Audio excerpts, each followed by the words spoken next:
ओम नमो नारायण। नमस्कार। बात करेंगे पापमोचनी एकादशी की। एक वर्ष में कुल 24 एकादशियां होती हैं और पापमोचनी उनमें से एक है जिसे भगवान विष्णु के सम्मान में मनाया जाता है।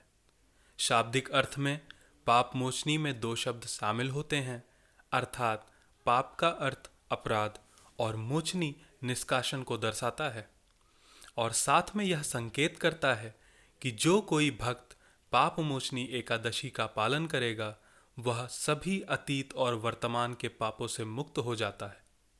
पापमोचनी एकादशी के इस शुभ और सौभाग्यशाली दिन पर भक्त भगवान विष्णु की पूजा व अर्चना करते हैं। अब जानेंगे जरा पापमोचनी एकादशी की तारीख के बारे में। हिंदू पंचांग के अनुसार पापमोचनी एकादशी कृष्ण पक्ष के दौरान चैत्र महीने की एकादशी 11वें दिन पर आती है। इसे सभी 22 एकादशियों में से अंतिम एकादशी माना जाता है, जो दो प्रमुख त्योहारों के बीच पड़ती है, यानी होलिका दहन और चैत्र नवरात्रि। पापमोचनी एकादशी का महत्व क्या है, जरा उसके बारे में जानते हैं। यह माना जाता है कि पापमोचनी एकादशी अत्यधिक अनुकूल होती है और जो इस विशेष दिन पर व्रत रखता है वह अपने पापों से मुक्त होता है और आगे एक शांतिपूर्ण और सुखी जीवन व्यतीत करता है। एकादशी के दर्शन से भक्तों को दर्शन और विचार की स्पष्टता मिलती है और साथ ही वे सभी दुखों और मानसिक कष्टों से छुटकारा पाते हैं। श्रद्धालु पापमोचनी एकादशी व्रत का पालन करके भी अपार धन की प्राप्ति करते हैं। एक बार जानते हैं कि पापमोचनी एकादशी के अनुष्ठान क्या क्या हैं। पापमोचनी एकादशी के विभिन्न अनुष्ठान और उत्सव दशमी के दिन से शुरू हो जाते हैं, जो एकादशी से एक दिन पहले होती है। सभी भक्त एक कठोर व्रत का पालन करते हैं और भोजन और पानी के सेवन से खुद को दूर रखते हैं। उपवास के हल्के हल्के रूप में भक्त पानी और फलों का सेवन करते हैं। भक्त सुबह जल्दी उठते हैं और पास की किसी झील या नदी में पवित्र स्नान करते हैं।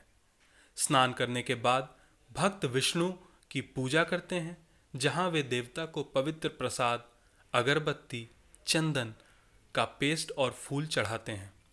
भगवान विष्णु और सत्यनारायण कथा के विभिन्न मंत्रों का उच्चारण देवता को प्रसन्न करने के लिए किया जाता है।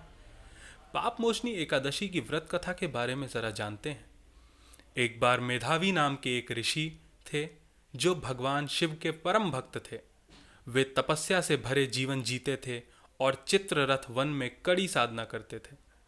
आमतौर पर भगवान इंद्र द्वारा कई अप्सराओं के साथ चित्ररथ वन का दौरा किया गया था, क्योंकि यह सुंदर फूलों से भरा था।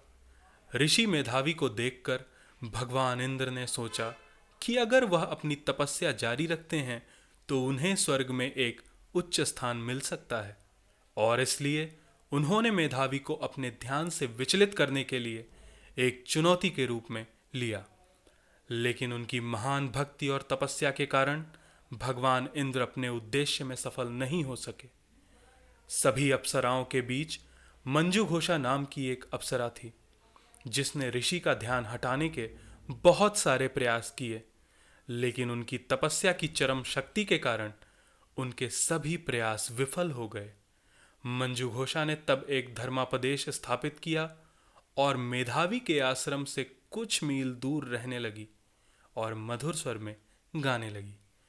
उसको इतनी खूबसूरती से गाना गाते हुए देखकर भगवान कामदेव काफी प्रभावित हुए और इस तरह अपनी जादुई और शक्तिशाली धनुष के साथ उन्होंने प्रेम के तीर का निशाना लगाकर मेधावी का ध्यान मंजू घोषा की ओर आकर्षित किया।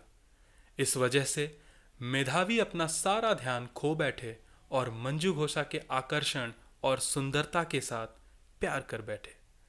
वह खुद को पूरी तरह से भूल गए, अपनी आत्मा की पवित्रता भी खो दिया।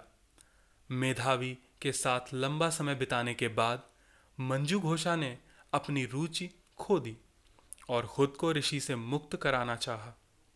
जब उसने उन्हें छोड़ने की अनुमति देने के लिए कहा तो मेधावी ने महसूस किया कि उसे गुमराह किया गया है और धोखा भी दिया गया है, और उसी के कारण वह अपने जीवन के कठिन साधना और तपस्या से विचलित हो गए थे। गुस्से में उन्होंने मंजू घोषा को एक बदसूरत और भयानक चुड़ैल में बदलने का श्राप दिया। बाद में मेधावी अपने पिता ऋषि च्यवन के आश्रम गए। तब ऋषि ने मेधावी को पापों को मिटाने के लिए पाप मोचनी एकादशी का व्रत करने के लिए मार्गदर्शन किया। मेधावी के साथ साथ मंजू घोषा ने भी अपने किए पर पछतावा किया और इस तरह भगवान विष्णु को समर्पित व्रत मनाया। परिणाम स्वरूप वह अपने पापों से मुक्त हो गए। नमो नारायण।